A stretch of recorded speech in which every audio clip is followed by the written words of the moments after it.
On this day. 1887 lindi në Gjirokastër Omer Nishani, mjeku adetar pas luftës së dytë botërore, u bë presidenti i parë i vendit.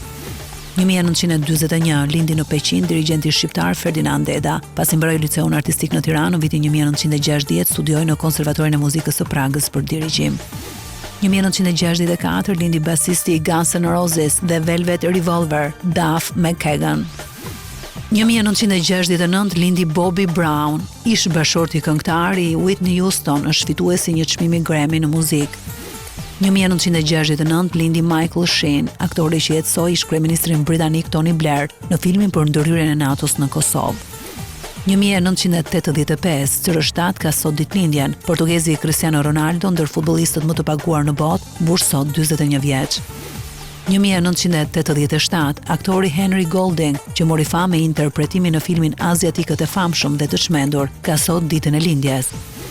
1992, sot është edhe ditëlindja Neymar, futbollisti brazilian, feston sot ditëlindjen e 34. 1991 lindi Andy Cawley, aktori është i famshëm për dublimin e zërave në një sër filmash të animuar.